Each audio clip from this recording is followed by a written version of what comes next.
Hi students, मेरे channel पर आप सभी का स्वागत है। आज हम पढ़ेंगे मोल संकल्पना के अंतर्गत तीसरा पार्ट उसका पढ़ रहे हैं, न्यूमेरिकल वाला पोर्शन। इसके पहले हमने मोलों की संख्या निकालना सीखा था। एक तो यदि नंबर दिया रहता है परमाणु का, अणु का या फिर आयनों का, उसमें मोल निकालते थे, या फिर मोल से हम परमाणु, अणु या आयनों की संख्या को निकालते थे। दूसरा हमने इसके पहले सीखा कि यदि वजन दिया रहे, अर्थात परमाणु, अणु या आयन का द्रव्यमान दिया रहे, तब मोल निकालना हमने सीखा था।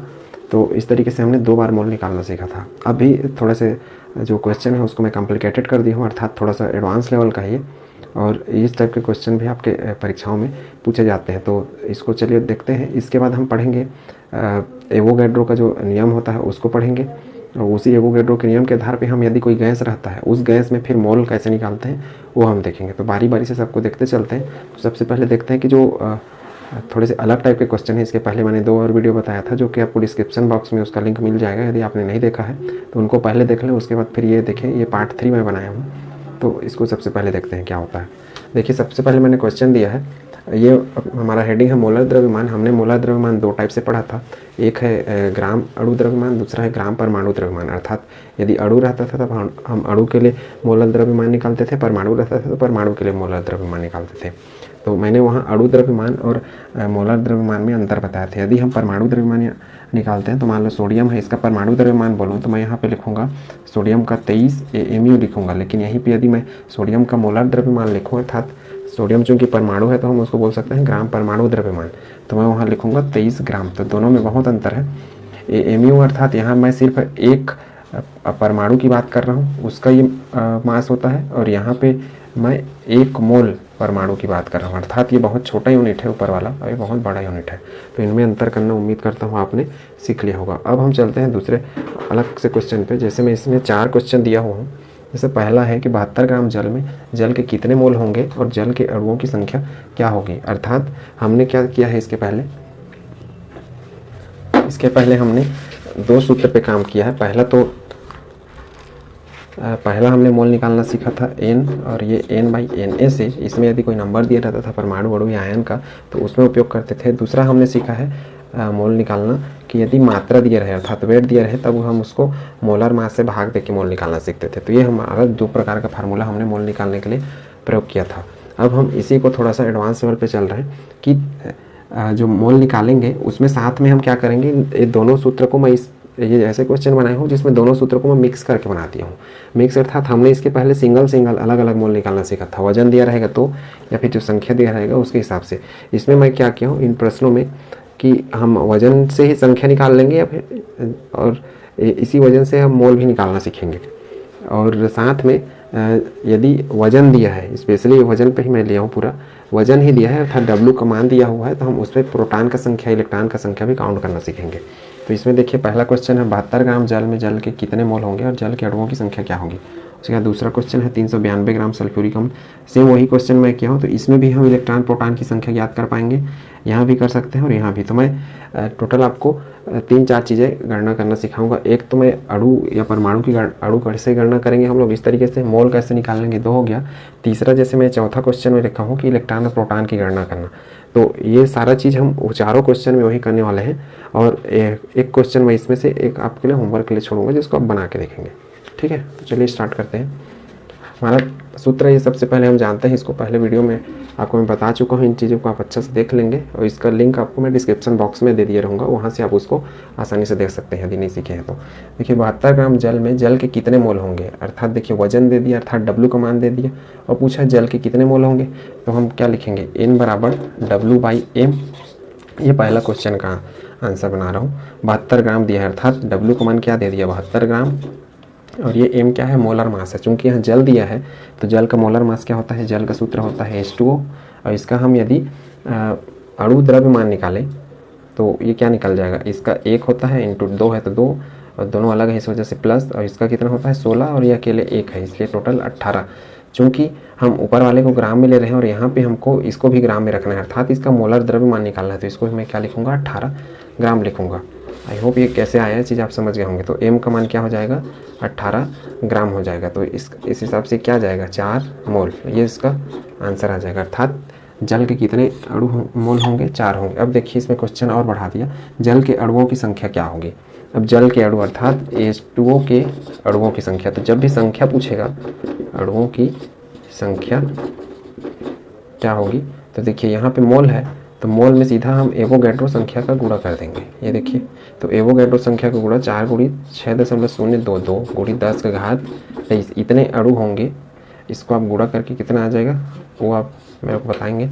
अब देखिए अणु के बाद इसमें हम और क्वेश्चन बता सकते हैं कि परमाणुओं की संख्या क्या होगी, अर्थात जल में कौन कौन से परमाणु हैं। जल में होते हैं जैसे H2O में हाइड्रोजन और ऑक्सीजन, तो मैं यहाँ ऑक्सीजन परमाणुओं की संख्या यदि गिनूँ, ऑक्सीजन परमाणुओं की संख्या, ऑक्सीजन परमाणुओं की संख्या देखिए जो जल होता है,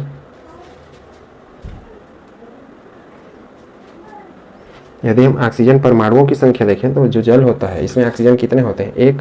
तो मैं क्या करूँगा, ये जो है मान इसी में 1 × 4 करूँगा × 6.022 × 10⁻23, तो ये किसका निकल जाएगा, ऑक्सीजन परमाणुओं की संख्या। अब हाइड्रोजन का यदि देखो मैं, हाइड्रोजन परमाणुओं की संख्या, तो हाइड्रोजन की कितनी संख्या होती है, जल में 2 होता है, और चूंकि 4 मोल था तो 4, सेम यही सूत्र है। ये चीज़ को हमने लिखा कैसे निकलता है वो चीज़ पहले सीख लिया है। कैसे सीखा है, देखिए ये वाला ऐसा है, अर्थात ये क्या चीज़ है, ये एन है। ये चीज़ मैं आपको पहले भी सिखा चुका हूँ। ये अणु के लिए निकालना था, पर डायरेक्ट मोल में गुणा करेंगे। परमाणु के लिए निकालना रहेगा तो जो ये अणु में गुणा करेंगे वही चीज़ को परमाणु के साथ ऐसा गुणा करते जाएंगे। अब 2 × 4 × 6.022 × 10⁻23, ये कैलकुलेशन बहुत सरल है, इसको आप कैलकुलेशन कर लेंगे इजली। तो ये हम परमाणु की संख्या, अणु की संख्या इस ग्राम से निकाल लेंगे, साथ में मोल की संख्या भी निकाल लेंगे। ये तो हो गया इतना सारा क्वेश्चन, मतलब इससे इतने सारे क्वेश्चन बनाए जा सकते हैं। अब यदि मान लो पूछता है कि H2O अर्थात जल में कितने इलेक्ट्रॉन है, तो H2O में इलेक्ट्रॉन, देखिए H2O में इलेक्ट्रॉन गणना करने के लिए हम क्या करेंगे, देखिए सबसे पहले बता देता हूँ। ये एक क्वेश्चन हमने बना लिया, इसी के आधार पर A नाम दे देता हूँ इसको B परमाणु वाला निकाला हमने, एक ए, तो ये हो जाएगा मोल वाला, ये अणु वाला हो गया बी, इसको मैं नाम दे देता हूँ सी। और ये मैं इलेक्ट्रॉन निकालना सिखा रहा हूँ, इलेक्ट्रॉन या प्रोटॉन निकालना। तो इलेक्ट्रॉन यदि निकालना रहेगा तो हम देखें H2O है, इसका परमाणु क्रमांक कितना होता है, हाइड्रोजन का 1 होता है, इसलिए मैं यहाँ लिखूँगा 1 × 2, प्लस ऑक्सीजन का कितना परमाणु क्रमांक होता है, ऑक्सीजन का परमाणु क्रमांक होता है 8, तो 8 2 कितना हो जाएगा 10। तो जितने इसके परमाणु क्रमांक रहते हैं उतने ही इलेक्ट्रॉन रहते हैं, ये चीज़ आपको याद रखना है। तो टोटल 10 इलेक्ट्रॉन हुए। अब इसको हम गुणा कैसे करेंगे, मतलब हमको टोटल H2O में इलेक्ट्रॉनों की संख्या निकालनी है, तो हम सीधा सा कुछ नहीं करेंगे, ये जो मोल का संख्या दिया हुआ है 4 × Na वाला, इसी में इस 10 इलेक्ट्रॉन को मैं गुणा कर दूंगा। अर्थात ये जो B वाला है इसी में जैसे हमने परमाणुओं की संख्या गणना की वैसी सिर्फ इलेक्ट्रॉन का संख्या निकालना है। 4 × Na, इस तरीके से हमको 10 × 4 × 6.022 × 10⁻23 इतने हमको क्या मिलेंगे, इलेक्ट्रॉन मिलेंगे। और प्रोटॉन की यदि बात करूं तो जितने इलेक्ट्रॉन होते हैं, ई माइनस का अर्थ होता है इलेक्ट्रॉन, तो प्रोटॉन की यदि मैं बात करूं तो जितने इलेक्ट्रॉन होते हैं उतने ही प्रोटॉन होंगे। तो आप प्रोटॉन की संख्या, ये तो इलेक्ट्रॉन हो गया, आप प्रोटॉन की संख्या मेरे को कमेंट बॉक्स में बताएं कि प्रोटॉन की संख्या क्या आने वाला है, और ये इलेक्ट्रॉन की संख्या का आप कैलकुलेशन कर लेंगे। कैलकुलेशन बहुत ईजी है, आराम से इसको मैनुअली कैलकुलेशन करें गुणा भाग करके। तो आई होप ये पहला क्वेश्चन आप समझ गए होंगे। दूसरा पहला क्वेश्चन को फिर रिवाइज कर देता हूँ। हमको पूछा गया था कितने मोल होंगे, तो सामान्य सूत्र जो था हमारा ग्राम वाला, इसको हमने लिया डायरेक्ट इसका मोलर द्रव्यमान, अर्थात चूंकि H2O क्या है, एक अणु है, तो ग्राम अणु द्रव्यमान हमने निकाल लिया, जिसको मोलर द्रव्यमान भी बोलते हैं, इससे मोल पता चल गया। अब अणु की संख्या यदि निकालनी है तो हम क्या करेंगे, एवोगैड्रो संख्या से सीधा गुणा करेंगे, क्योंकि एवोगैड्रो संख्या क्या बताता है, कितने अणु, कितने परमाणु या कितने आयन होंगे उनको बताने का एक तरीका होता है। तो उससे हमने गुणा किया तो क्या निकला, अणु की संख्या निकल गया। अब मैं इस क्वेश्चन को और बढ़ा दिया, जो कि यहाँ नहीं लिखा हूँ। यदि मान लो देता इसमें परमाणुओं की संख्या, तो हम कैसे गणना करते, H2O के सूत्र में देखिए हाइड्रोजन के 2 परमाणु, ऑक्सीजन के 1 परमाणु, तो ऑक्सीजन का परमाणु है तो 1 गुणित हमने वही अणु के साथ और फिर यह किसके, एवोगैड्रो संख्या के साथ गुणा कर दिया, तब मिल गया ऑक्सीजन का परमाणु। हाइड्रोजन का भी वैसी सेम 2 हाइड्रोजन है, इसलिए 2 का गुणा कर दिया। अब सोचो इसी प्रश्न में यदि इलेक्ट्रॉन की संख्या भी पूछ देता कि इसमें H2O में कितने इलेक्ट्रॉन है, मतलब 72 ग्राम जल में कितने इलेक्ट्रॉन है, ऐसा पूछ देता, तो क्या करते हम लोग, H2O में पहले इलेक्ट्रॉन का संख्या गिन लेते, H2O में इस तरीके से लिखेंगे और इसमें सीधा हम परमाणु क्रमांक को जोड़ देते हैं। जैसे अणु द्रव्यमान निकालने के लिए परमाणु द्रव्यमान को जोड़ते थे, वैसे हम इलेक्ट्रॉन या प्रोटॉन निकालने के लिए इनके परमाणु क्रमांक को जोड़ेंगे आपस में। जैसे इसका 1 होता है, चूंकि 2 है तो 1 × 2 किया तो 2 आया, और इसका 8 होता है परमाणु क्रमांक ऑक्सीजन का, इसलिए 8 2 10, तो टोटल 10 इलेक्ट्रॉन। और यदि मान लो प्रोटॉन पूछता तो प्रोटॉन भी इतने ही होते हैं, क्योंकि जितने इलेक्ट्रॉन उतने ही प्रोटॉन एक परमाणु में पाए जाते हैं, इस कारण परमाणु उदासीन होता है विद्युतीय रूप से। तो इस तरीके से जितने इलेक्ट्रॉन होते हैं उसको रखेंगे और साथ में जो अणु की संख्या है, मतलब अणु की संख्या गणना करने के लिए हमने जो ये मोल निकाला उसमें इसको मोल के साथ गुणा करना है और साथ में एवोगैड्रो संख्या लगा देना है। तो उसके बाद हमको मिल जाएगा इलेक्ट्रॉन और वही प्रक्रिया हम सेम करेंगे प्रोटॉन में। तो उम्मीद करता हूँ ये चीज़ें आपको समझ में आ गई होंगी। और इसी प्रश्न के समान ये दूसरा प्रश्न बनेगा, ये आपका होमवर्क है, इसको आप बना लेंगे, ये बहुत ईजी है। मैं आपको तीसरा और चौथा प्रश्न बता रहा हूँ, इसको स्क्रीनशॉट ले लीजिए। 1 2 3 ये तो था हमारा पहला क्वेश्चन।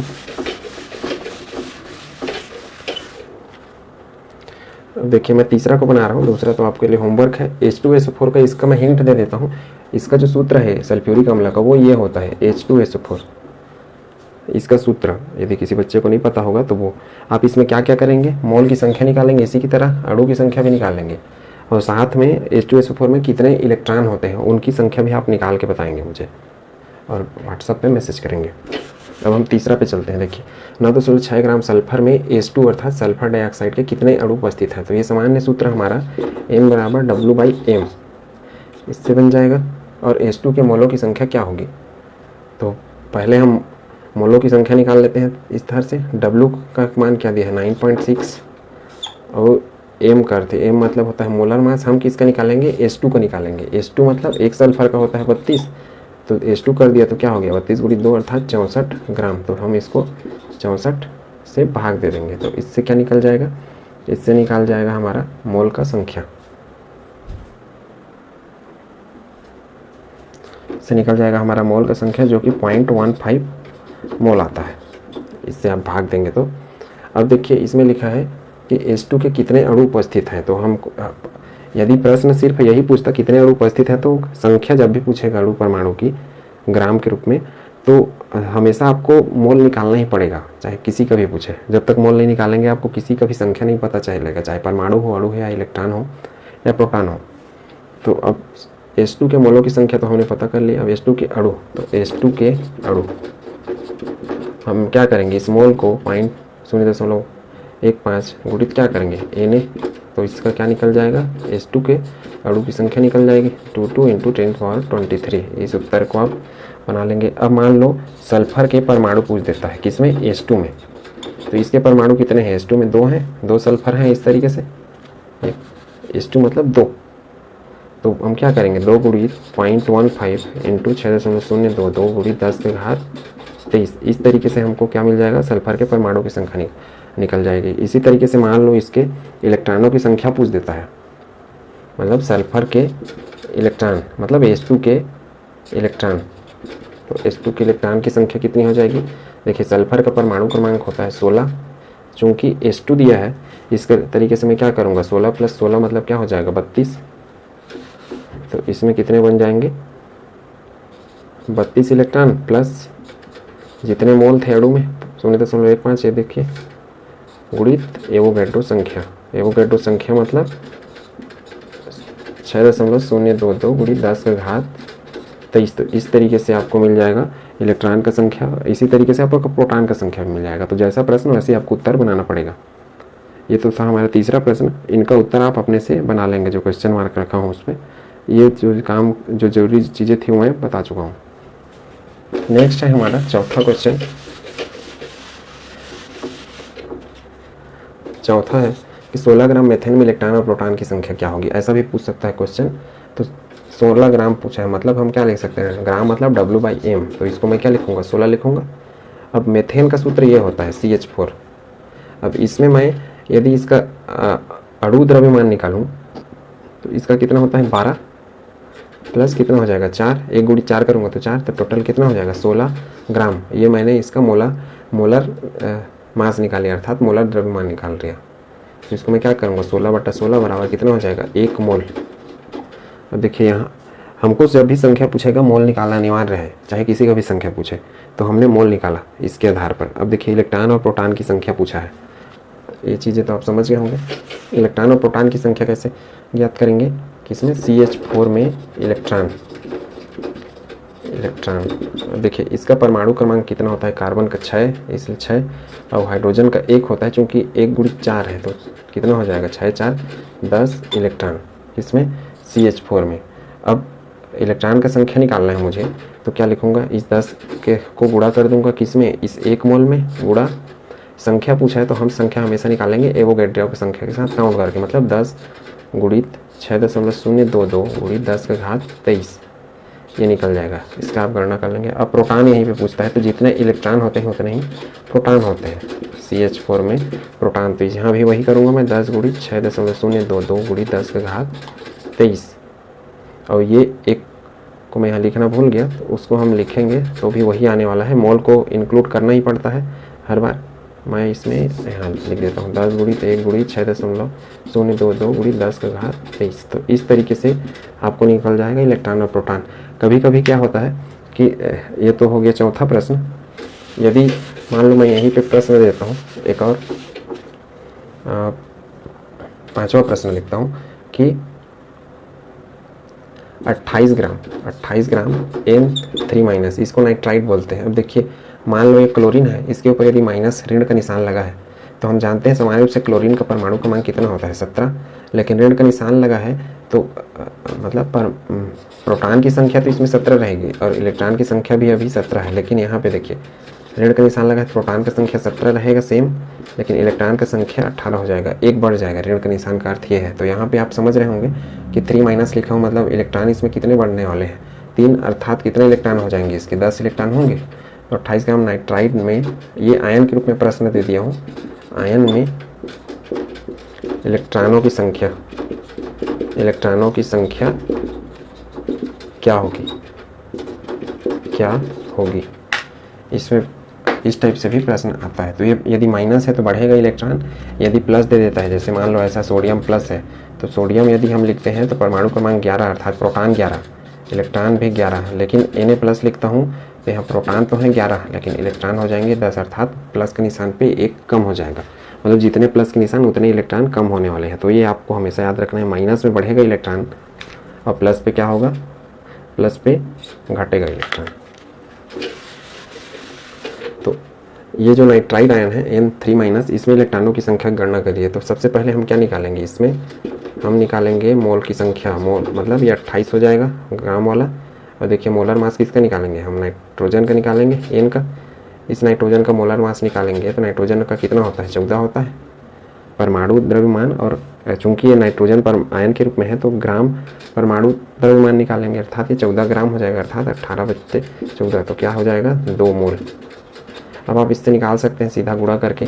कैसे निकलेंगे, ये हम उत्तर बना रहे हैं ना इसका, ये तो हो गया 2 मोल। ये मैंने देखिए ये माइनस या प्लस से जो द्रव्यमान रहता है, अर्थात ये मोलर वाला, इस पर कोई फर्क नहीं पड़ता है, क्योंकि ये जो परमाणु होता है उसमें प्रोटॉन बीच में होते हैं और ये द्रव्यमान को डिसाइड करता है, और इलेक्ट्रॉन यहाँ पे होते हैं, तो इलेक्ट्रॉन के घटने या बढ़ने से बीच में कुछ फर्क नहीं पड़ने वाला है। तो इसको हमेशा याद रखें, ये 2 मोल आएगा। अब देखिए इलेक्ट्रॉन किसमें, N3- में इलेक्ट्रॉन, तो इसका तो गणना कर लिया, नाइट्रोजन का होता है 7 और 3- लिखा है मतलब 3, बराबर कितना होगा, नाइट्रोजन का परमाणु क्रमांक 7 तो 7 इलेक्ट्रॉन, और 3- लिखा है तो 3, तो टोटल 10 इलेक्ट्रॉन हो गए। तो हम क्या करेंगे, 10 गुणित मोल कितना आया है 2, और इसमें एवोगैड्रो संख्या का गुणा कर देंगे, तो क्या आ जाएगा 10 गुणित 2 गुणित 6.022 गुणित 10 का घात 23। तो इस तरीके से हम इलेक्ट्रॉन का संख्या या फिर प्रोटॉन का संख्या ज्ञात कर सकते हैं किसी भी चीज़ के लिए।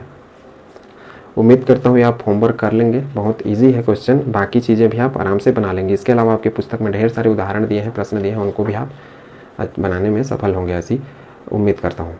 अब हम इसके बाद पढ़ेंगे एवोगैड्रो का नियम, जिसमें हम ये देखेंगे कि कोई भी यदि गैस दिया रहता है, अर्थात हमने अभी तक वजन देखा था ग्राम में या फिर संख्या देखा था परमाणु या अणुओं की संख्या, अब यदि कोई गैस दे देता है तो उस गैस के आयतन से हम लोग कैसे निकालेंगे मोल, या फिर मोल के द्वारा हम गैस का आयतन कैसे ज्ञात करेंगे। इसके लिए हम पढ़ रहे हैं एवोगैड्रो का नियम या एवोगैड्रो का कॉन्सेप्ट बोल सकते हैं। अब हम पढ़ रहे हैं मोल कॉन्सेप्ट के अगले हिस्से का बारी, एवोगैड्रो का नियम। इसके पहले हमने मोल कॉन्सेप्ट का ढेर सारा क्वेश्चन किया था, उसी के अंतर्गत ही हम लोग पढ़ रहे हैं, लेकिन इसमें आप गैस के बारे में पढ़ रहे हैं।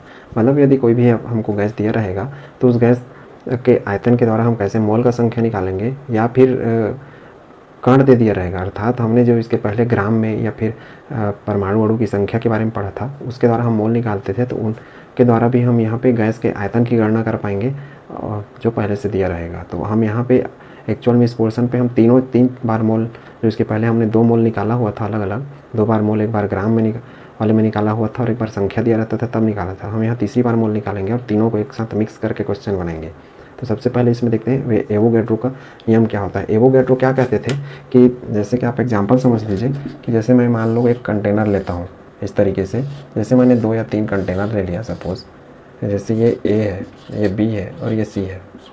यदि मैंने 3 डिब्बे ले लिए इस तरीके से और तीनों डिब्बे में मैंने मान लो यहाँ पे हाइड्रोजन गैस भर दिया, यहाँ पे Cl2 भर दिया, यहाँ पे ऑक्सीजन गैस डाल दिया इन तीनों डिब्बे पे। तो अब चूँकि 3 अलग अलग हमने गैस डाला है तो जाहिर सी बात है तीनों गैस अलग अलग दिखने वाले हैं। तो मैं मान लो इसके कण का आकार ऐसा बना देता हूँ इस तरीके से, इसके कण का आकार ऐसा कर देता हूँ क्योंकि अलग अलग दिखने वाले ये गैस है, और इसके कण के आकार को मैं इस तरीके से कर देता हूँ 2-2 तरीके से, मतलब ये तीनों गैसें एक दूसरे से अलग अलग दिखेंगी।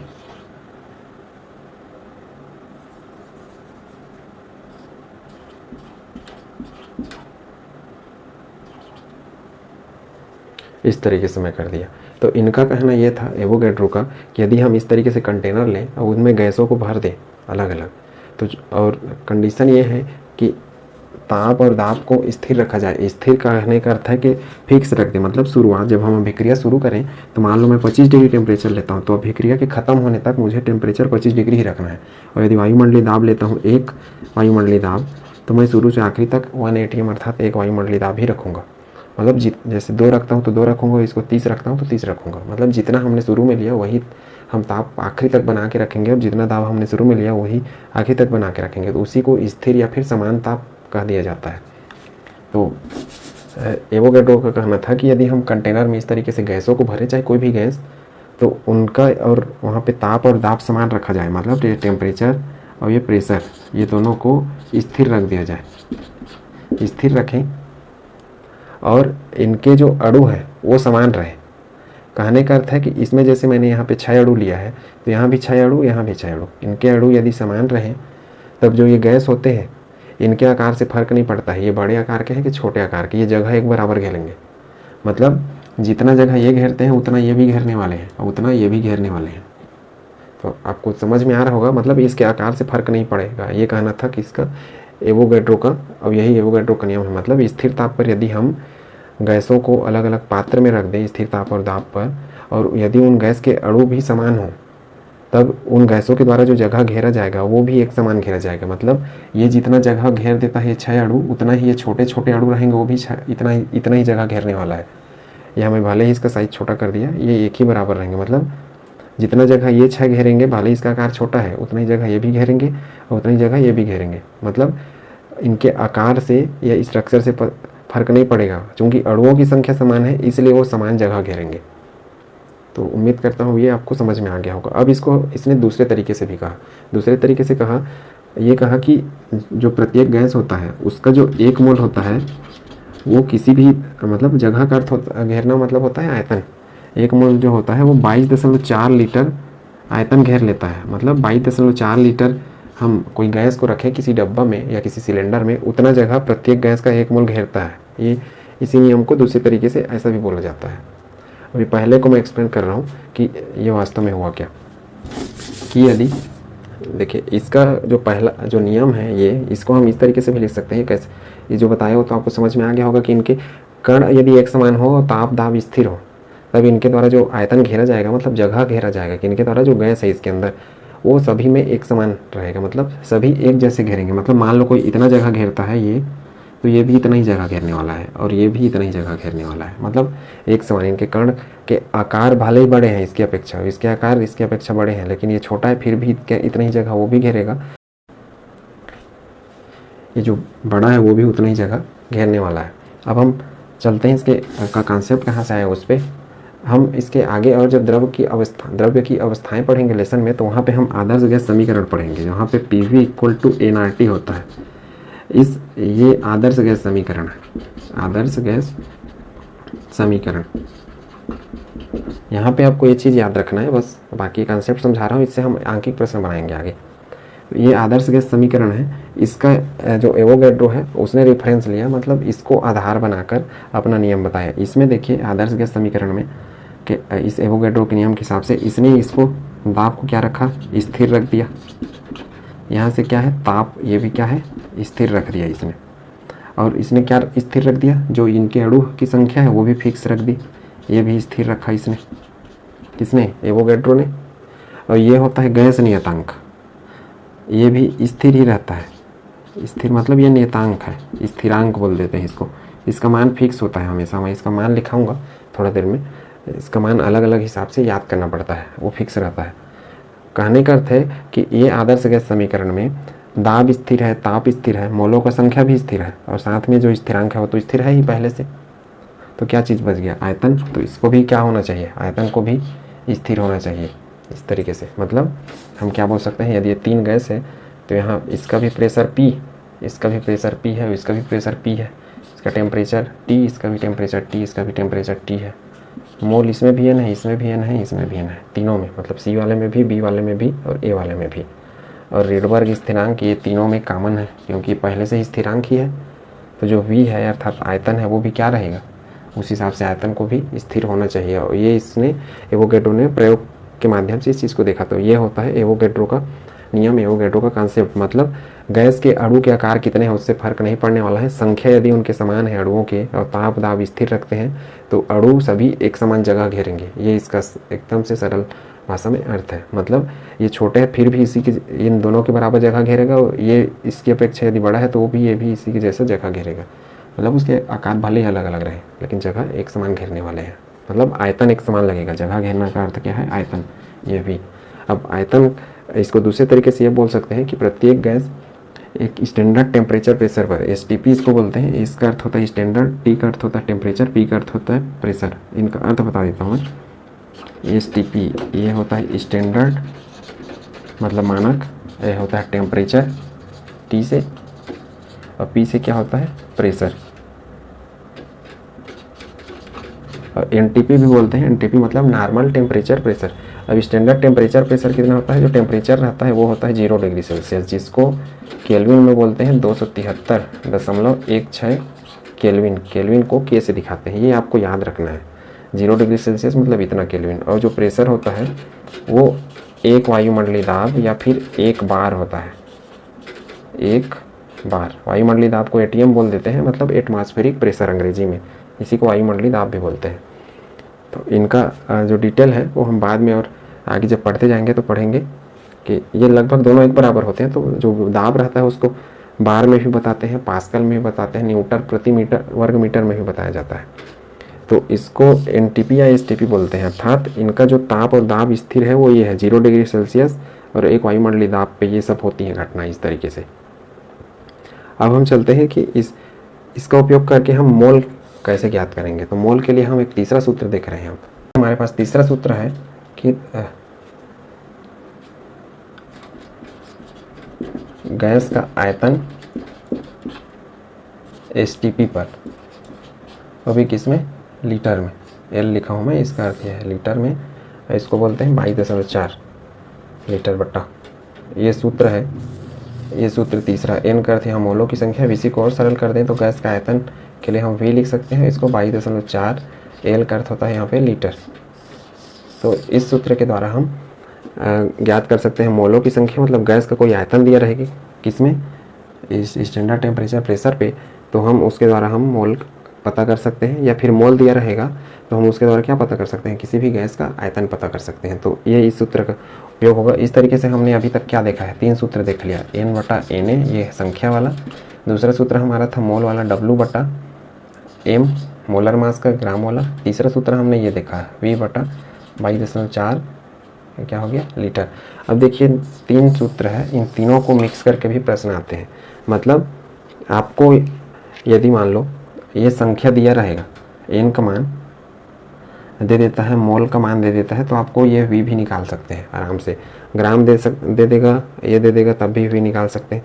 मतलब इनको आगे पीछे करके हम मोल का संख्या निकाल सकते हैं, W का मान निकाल सकते हैं। प्रश्न को थोड़ा सा आगे पीछे कर देने पे कोई भी W के मान निकाले जा सकते हैं, N के मान निकाले जा सकते हैं, आप V के मान निकाले जा सकते हैं। और इस तरीके से मतलब यदि आयतन आपको दे देता है तो हम उसकी सहायता से इस W का मान निकाल सकते हैं, आयतन। और यदि मोल देता है तो और याद रखें कि इसमें जो प्रश्न आएंगे, जैसे मान लो देता है कि एसटीपी या एनटीपी पर या एनटीपी पर नाइट्रोजन गैस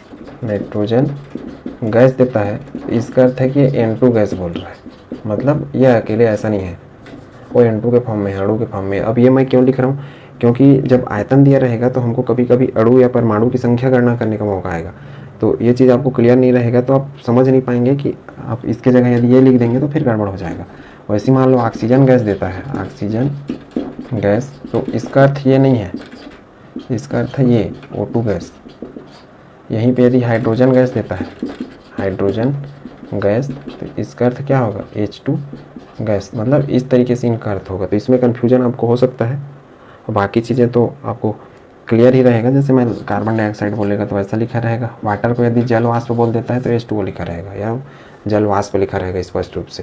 तो हम लोग सीख रहे हैं एवोगैड्रो का जो नियम है उसकी सहायता से अगर आयतन दिया रहता है तो हम लोग मोल कैसे निकालेंगे, या फिर ग्राम दिया रहता है किसी भी परमाणु अणु का तो उसकी सहायता से हम आयतन कैसे निकालेंगे। और भी ढेर सारी चीज़ें, परमाणु निकालना सीख सकते हैं, अणु की संख्या निकालना, और इलेक्ट्रॉन प्रोटॉन को कैसे निकाला जाता है वो तो मैं बताया था।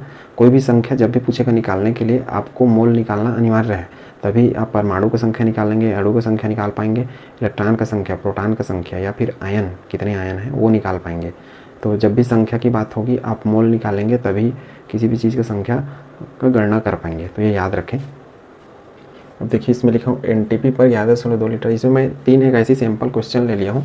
इस क्वेश्चन में मैं कोशिश करूँगा कि जितने प्रकार से जो प्रश्न बनता है उनको मैं इंक्लूड कर लूँ एक साथ। जैसे इसके पहले मैंने बताया कि कैसे हम इलेक्ट्रॉन प्रोटॉन निकाल पाएंगे, अणु परमाणु की संख्या निकाल पाएंगे। इसमें से एक को मैं होमवर्क भी दूंगा आप लोगों को, तो आप समझते जाइए। देखिए एनटीपी, एसटीपी तीनों का अर्थ एक ही है। NTP normal temperature pressure, STP standard temperature pressure. तो एसटीपी को कभी कभी बुक में एसटीपी दिया रहता है या एनटीपी, तो इनसे कन्फ्यूज़ नहीं होना है, दोनों एक ही चीज़ है। अब देखिए जब भी अब आप कैसे पहचानेंगे कि हमको एवोगैड्रो का जो नियम वाला फार्मूला है, अर्थात मोल निकालने वाला n = 22.4 n = V/22.4 लीटर, और ये भी लीटर में ये अप्लाई करना है। तो आपको इस टाइप से लीटर दिया रहेगा, या फिर और कैसे पता चलेगा, इस टाइप से आयतन याद कीजिए, क्योंकि आयतन का सूत्र सिर्फ इसमें है इसलिए पता चल पाएगा आपको। या फिर ऐसा लीटर में सीधे सीधे क्वेश्चन बनते हैं, जो अटपटे क्वेश्चन रहते हैं वो इस टाइप से बनते हैं, ग्राम में दिए रहेंगे, तो इससे भी हम सीख पाएंगे। हमने अभी तक मोल निकालना 3 तरीके से सीखा है। एक तो ये है N/Na, दूसरा हमारा मोल था W/m, ये मोलर मास वाला, ग्राम में रहता था ऊपर वाला उससे, और तीसरा ये सीखा हमने अभी 22.4 लीटर ये, और ये भी किसमें आयतन जो है वो लीटर, किसका आयतन, गैस का आयतन। तो ये जो सूत्र है हमारा टोटल 3, इन तीनों को कन्वर्ट करने के लिए मैं एक शॉर्ट ट्रिक भी बताऊंगा सबसे लास्ट में।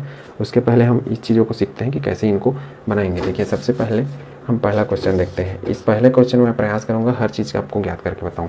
देखिए एनटीपी, तो ध्यान से देखते रहिएगा। एनटीपी पर 11.2 लीटर CO2 में कार्बन और ऑक्सीजन के परमाणुओं की संख्या पूछा है ना, मतलब 11.2 लीटर CO2 लिया गया है, अर्थात हम कौन सा सूत्र उपयोग करेंगे, n = V/22.4 लीटर। अब देखिए 11.2 तो इसमें दे दिया आयतन, तो हम लिखेंगे आयतन में 11.2/22.4 इस तरीके से। तो ये क्या हो जाएगा, इस तरीके से, ये तो 11 दूनी 22 हो जाएगा, तो 1/2 बन गया, इस कटाएंगे तो आएगा 0.5 मोल। ये इसका उत्तर आ गया। अब मोल तो हमने निकाल लिया, सबसे पहले यही काम रहेगा कुछ भी पूछेगा संख्या तो। अब देखिए कार्बन और ऑक्सीजन की परमाणु की संख्या, हम सबसे पहले अणु की संख्या निकाल लेते हैं, ठीक है। ये उत्तर भी हमारा आ जाएगा। ये हमने मोल निकालना सीखा इस सूत्र से, ये हमको ए नाम दे देते हैं। बी, अणुओं की संख्या निकाल देते हैं, अणुओं की संख्या, किसके अणुओं की संख्या, CO2 के। अब अणुओं की संख्या जब निकालनी है हमको तो हम क्या करेंगे, ये जो 0.5 मोल है इसमें एवोगैड्रो संख्या अर्थात Na का गुणा कर देंगे, क्या आ जाएगा 0.5 × 6.002 × 10⁻23, अर्थात इससे हमको अणु की संख्या पता चल गई। अब सी मैं निकाल लेता हूँ कार्बन ऑक्सीजन के परमाणुओं की संख्या। तो कार्बन के परमाणु टोटल कितने हैं, देखिए CO2 जो होता है उसमें 1 कार्बन और 2 ऑक्सीजन है, अर्थात हम इसके लिए निकाल रहे हैं ना, CO2 के लिए 2 ऑक्सीजन है यहाँ परमाणु और 1 कार्बन है। तो इसमें क्या करूँगा मैं, कार्बन के लिए 1 लिखूँगा, 1 है इसलिए, और 0.5 × Na, ये इससे गुणा हो जाएगा 0.5 × 6.022 × 10⁻23। हमने क्या किया, जो अणु की संख्या था उसी में परमाणु की संख्या को गुणा कर दिया। अब इसी प्रकार ऑक्सीजन के परमाणु, इसमें CO2 में, ये उत्तर आप निकाल लेंगे, मैं कैलकुलेशन नहीं कर रहा हूँ किसी का, आप उत्तर निकालेंगे सही तरीके से, आएगा उत्तर।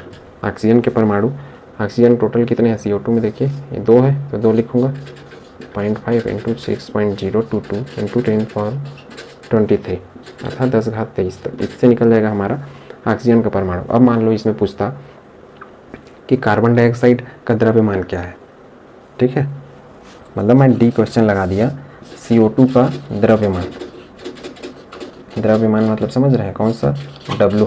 इस सूत्र को देखिए, CO2 का द्रव्यमान तो हम इस सूत्र से निकालेंगे। कैसे निकालेंगे, देखिए इस सूत्र का प्रयोग हम किस तरीके से करेंगे, N बराबर W/m।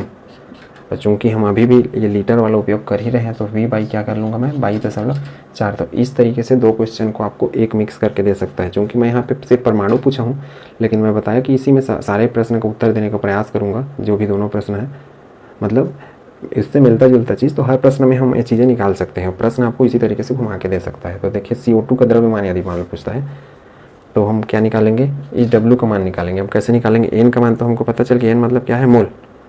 ये देखिए 0.5 लाया है हमने, ये क्या करूँगा मैं, 0.5 करूँगा बराबर, ये निकालना है W। अब CO2 का हम यदि मोलर मास निकालें तो कार्बन का कितना होता है बताइए, 12, और ऑक्सीजन का 16। तो चूँकि 2 ऑक्सीजन है इसलिए 16 दूनी 32। इस तरीके से क्या आ जाएगा, इसका आ जाएगा 44 ग्राम। इधर क्या हो जाएगा, बराबर V का मान क्या था, ये था 11.2 में। इसका ज़रूरत नहीं पड़ेगा हमको सीधा सा, क्यों, क्योंकि हमने इस यहाँ तो पहले निकाल लिया है, मतलब N बराबर W/m में मान भर के हम सीधा निकाल सकते हैं। हम देखिए W का मान क्या आ जाएगा, W का मान किस सूत्र से हम निकाल रहे हैं, N बराबर W/m से। ये N मोल कहाँ से निकाल लिया हमने, यहाँ से निकाल लिया, मतलब इनका देखिए इसका हम रिलेशनशिप देख रहे हैं इसमें। तो ये क्या कर लेंगे हम लोग, 0.5 × 44 ग्राम। तो इससे हम गुणा करेंगे तो इसका द्रव्यमान निकल जाएगा। इसमें इलेक्ट्रॉन और प्रोटॉन का संख्या निकालने का तरीका मैं बता दिया हूँ, आप इलेक्ट्रॉन गिन लीजिएगा। इसका देखिए इस परमाणु क्रमांक 6, इसका परमाणु क्रमांक 8, तो 8 दूनी 16 हो जाएगा, 16 और 6 कितना हो जाएगा, 16 6 22। तो इसमें 22 इलेक्ट्रॉन हो जाएंगे कार्बन डाइऑक्साइड में, और उसको क्या करेंगे हम, ये जो मोल है इसके साथ गुणा कर देंगे तो इलेक्ट्रॉन निकल जाएगा, प्रोटॉन का करेंगे तो प्रोटॉन भी निकल जाएगा। तो इस तरीके से आप सारी चीज़ें निकाल सकते हैं। तो इससे आपको क्या पता चलेगा कि प्रश्न कैसे पूछे जाते हैं, वो आपको समझ में आ जाएगा। तो अब ये चीज़ आपको सीखना क्यों है, ये चीज़ इसलिए सीखना है क्योंकि आप जब 12वीं और उसके बाद नीट का परीक्षा दिलाएंगे, या फिर IIT JEE का परीक्षा दिलाएंगे, या दूसरे कॉलेजों में प्रवेश करने वाली परीक्षा दिलाएंगे, तो उसमें ऐसे क्वेश्चन पूछे जाते हैं, तो इसलिए बहुत इंपॉर्टेंट है। ये तीसरा क्वेश्चन आप लोग करेंगे। ये तीसरा क्वेश्चन पहले की तरह है सेम, इसमें मैं ऑक्सीजन ले लिया हूँ, पहले में क्या लिया था, CO2 लिया था। ये आपका होमवर्क है, इसको आप बना लेंगे, जो आप बना के भेजते हैं व्हाट्सएप पे, तो आप क्वेश्चन को लिख लिया करें और उसके बाद हल उसका भेजा करें, तब समझ में आता है कि आप कौन सा प्रश्न को बनाए हैं। क्योंकि उत्तर आप भेज देते हैं और चेक करने के लिए बोलते हैं, तो वहाँ पे बड़ा दिक्कत हो जाता है कि पता ही नहीं चलता कि कौन सा प्रश्न का उत्तर आपने भेजा है। क्योंकि आंकिक प्रश्न है तो हमको भी याद नहीं रहता कि कौन से प्रश्न का उत्तर क्या आने वाला है। तो आप प्रश्न भी साथ में लिख कर भेजेंगे, ये मतलब इन चीज़ों को तो अच्छा समझ में आएगा। अब देखिए इसमें क्या है, STP पर 14 ग्राम N2 का आयतन ज्ञात कीजिए। मतलब आयतन क्या पूछा है, ये V पूछ दिया। अब ये हमारा सूत्र था, V बराबर 22.4 लीटर, लेकिन क्या दिया है, 14 ग्राम N2 दे दिया है, मतलब W का मान दे दिया है 14 ग्राम। तो अब हम ये इस W के मान से इसको कैसे निकालेंगे, अब इन दोनों का रिलेशनशिप देखते हैं। देखिए सबसे पहले N का मान निकालना पड़ेगा मुझे। N मतलब 14 ग्राम दे दिया है, तो हम पहले कौन सा सूत्र उपयोग करेंगे, W/m वाला। इसके लिए उससे हमको क्या मिल जाएगा, ये मोल मिल जाएगा, और इस मोल का मान मैं इस सूत्र में उपयोग करूँगा, तब जिससे मेरे को क्या मिलेगा, आयतन मिलेगा। तो आपको प्रश्न को समझना पड़ेगा। तो ये हमारा प्रश्न था। अब W का मान देखिए 14 आया, ये जो दे दिया है वो, और नाइट्रोजन N2 इसका मोलर द्रव्यमान निकालेंगे तो क्या आ जाएगा, इसका 14 होता है, एक का परमाणु द्रव्यमान 14 × 14 2 करूँगा तो क्या हो जाएगा, 14 दूनी 28। चूँकि मोलर द्रव्यमान पूछा है इसलिए मैं क्या लिखूँगा, 28 ग्राम, इसको भी ग्राम। तो ये क्या हो जाएगा, 1/2 बराबर 0.5 मोल। ये किसका, ये क्या चीज़ निकला, मोल निकल गया। यदि मान लो इसी में मोल पूछता तब इस तरीके से निकाल सकते थे, मतलब आयतन ज्ञात कीजिए के अलावा मोल भी ज्ञात कीजिए पूछ सकता था। तो हम इसी ग्राम में दिया रहेगा तो हमेशा ये सूत्र लगाना है, आयतन में दिया रहेगा तब ये सूत्र लगाना है। अब देखिए इसकी सहायता से हम ये आयतन निकाल रहे हैं, तो ऐसे क्वेश्चन आते हैं अटपटे। तो इस टाइप के क्वेश्चन आपको यदि पुस्तकों में मिलते हैं, उनको प्रैक्टिस करिए, और नहीं बनता है तो उसको बताइए, तो उसको हम बनाएंगे। तो ये पॉइंट 0.5 मोल, ये हम मान सकते हैं इसको मतलब अब देखिए ये हमारा सूत्र है एन पी बटा 22.4, एन का मान यहाँ से रख लीजिए 0.5 इंटू पी बटा 22.4, पी बराबर क्या हो जाएगा 0.5 इंटू 22.4 हो जाएगा। तो इस तरीके से इसका उत्तर आ जाएगा, इसको कैलकुलेशन करके निकाल लेंगे। ये हमको मिल गया आयतन। अब इसी प्रश्न की सहायता से हम परमाणु की संख्या, अणु की संख्या भी निकाल सकते हैं। कैसे निकालेंगे देखिए, मैं इस प्रश्न को ए मान लेता हूँ। अब इसी का दूसरा पार्ट बना देता हूँ। मान लो n2 अणु की संख्या पूछ दिया, n2 अणु की संख्या कितनी होगी। तो मैं बताया था पहले ही, संख्या के लिए हमको मोल का जरूरत पड़ेगा। तो मैं क्या लिखूँगा 0.5 इंटू एन एवोगैड्रो संख्या से गुणा कर दूंगा, तब क्या निकल जाएगा मुझे, नाइट्रोजन अणु की संख्या निकल जाएगी 6.022 गुणी 10⁻23। ये यदि मान लो एक और पार्ट है इसमें, n2 अणु में नाइट्रोजन परमाणु की संख्या पूछ देता है। तो नाइट्रोजन परमाणु कितने हैं, n2 में 2 नाइट्रोजन है, इसलिए क्या करूँगा 2 गुणी 0.5 गुणी 6.022 गुणी 10⁻23। तो इस तरीके से हम क्या ज्ञात कर सकते हैं, अणु से परमाणु की संख्या निकाल सकते हैं। इसी तरीके से ढेर सारे क्वेश्चन हम बना सकते हैं। तो उम्मीद करता हूँ आज जो पढ़े वो अच्छे से समझ में आया होगा। हम पढ़ रहे हैं जितना भी मोल कॉन्सेप्ट पढ़ा उसमें कैसे मोलों की संख्या गणना करते थे, या फिर द्रव्यमान निकालते थे, या फिर आयतन निकालते थे। उसका वाई मैप मतलब ये वाई शेप का बन जाता है इस तरीके से। ये देखिए, ये इसके दो हिस्से, ये सामने का फ्रंट, या फिर उल्टा मैं कर दूँ तो उल्टा वाई, इसको वाई मैप कहा जाता है। इसमें देखिए सबसे पहले मैं सेंटर पे रखा हूँ मोलों की संख्या, जिसको एन से रिप्रेजेंट करते हैं। अब देखिए इनका अर्थ क्या होता है। यदि मुझे मोलों का संख्या निकालना है, अर्थात मोलों की संख्या यदि दी हुई है और उससे यदि मुझे डब्ल्यू का मान निकालना है, अर्थात परमाणु, अणु या आयन का द्रव्यमान निकालना है, तो क्या करना पड़ेगा, मोलर द्रव्यमान के साथ इस मोल की संख्या का गुणा करना पड़ेगा, जिससे हमको डब्ल्यू का मान निकालना पड़ेगा। अब ये सूत्र वास्तव में ये चीज़ें हैं। देखिए यहाँ पे ये मोल दिया हुआ है, और यदि हमको डब्ल्यू निकालना है, अर्थात ये चीज़ निकालना है यदि, तो हम क्या करेंगे, एन और एम का गुणा करेंगे। तो उसी को दिया गया है कि जो मोल का संख्या है उससे मैं गुणा करूँगा, ये गुणा का निशान है मोलर द्रव्यमान का, तब क्या निकल जाएगा हमको, ये परमाणु, अणु या आयन का द्रव्यमान निकल जाएगा। अब देखिए आपको डब्ल्यू का मान यदि दिया हुआ है और इससे, अर्थात परमाणु, अणु, आयन का मान दिया है और इससे मोल निकालना है, तो आपको भाग देना पड़ेगा किसका, मोलर द्रव्यमान का, अर्थात एम का। मतलब ये समझ गए होंगे कि मोल से आप ये यदि निकालना है तो आपको गुणा करना पड़ेगा इस सूत्र के हिसाब से, एन गुणित एम, यही है एन गुणित एम। और यदि आपको डब्ल्यू दिया हुआ है उससे मोल निकालना है तो ये डायरेक्ट हो जाएगा, क्या दे रहे हैं, मोलर मास का भाग दे रहे हैं, भागित मोलर मास। तो ये हो गया ये वाला सूत्र के लिए। दूसरा मैं इस पे चलता हूँ संख्या वाला। देखिए परमाणु, अणु या आयन का संख्या है, इसमें क्या है, मोल की संख्या यदि मोल दी हुई है और उससे आपको क्या निकालना है, परमाणु, अणु या आयन की संख्या, जिसको एन से रिप्रेजेंट करते हैं। तो क्या करेंगे हम लोग, ये इस सूत्र की बात कर रहा हूँ, ये यदि हमको निकालना है मोल का संख्या, ये चीज़, और हमको ये मोल दिया हुआ है अर्थात ये, तो हम क्या कर रहे हैं, इसको गुणा कर रहे हैं एन से। देखिए डायरेक्ट गुणा करने पे ये निकलेगा, वही है। अब इसको उल्टा कर दीजिए, परमाणु, अणु या आयन की संख्या दी हुई है और उससे आपको क्या निकालना है, मोल निकालना है। इसका अर्थ यह है, मोल यदि आपको निकालना है, ये दी हुई है, तो क्या करेंगे आप, भाग देंगे सीधा एन का, मतलब ये एन दिया हुआ है और ये चीज़ निकालना है हमको, तो क्या करेंगे, भाग देंगे। तो ये भाग, मतलब इस एरो का अर्थ क्या है, ये चीज़ दिया हुआ है, इससे आप ये निकाल रहे हैं, तो ये निकालने के लिए आपको ऐसा गुणा करना पड़ेगा, और ये चीज़ दिया है उससे ये निकाल रहे हैं ऊपर एरो, तो उससे भाग देना पड़ेगा। सभी में ऐसी है। अभी तो हो गया दूसरा सूत्र। तीसरा देखिए मोलों का संख्या वाला, यदि आपको मोल का संख्या दिया है उससे आप आयतन निकालना चाहते हैं तो आपको 22.4 का गुणा करना पड़ेगा। देखिए मोल का संख्या दिया हुआ है और ये चीज़ यदि आपको निकालना है तो डायरेक्ट गुणा करना पड़ेगा, उसी को लिखा मैं। और यदि आयतन दिया हुआ है उससे मोल का संख्या निकालना है तो आपको भाग देना पड़ेगा। ये आयतन यदि दिया है और ये चीज़ निकालना है तो मुझे क्या करना पड़ेगा, 22.4 का भाग देना पड़ेगा। तो ये हो गया तीसरा सूत्र। तो इन तीनों सूत्र का ये हो गया वाई मैप। अब इसका उपयोग आप कहाँ करेंगे कि इससे आप ये चीज़ ऐसा एक दूसरे से इस सूत्र की सहायता से कन्वर्ट कर सकते हैं। सामान्य रूप से ये है, या फिर ये चीज़ याद नहीं करना चाहें तो ये चीज़ सामान्य जो सूत्र है वो याद रखें, तो इसका ज़रूरत नहीं पड़ेगा कभी। इसमें ऐसा किया गया है और ये भाग दिया गया है, सामान्य सूत्र में भाग है और बाकी तिलक गुणा करके मान निकाले जाते हैं, जो हमने सभी प्रश्नों में सीखा है। तो आज के लिए बस इतना ही। नेक्स्ट हम लोग पढ़ेंगे प्रतिशत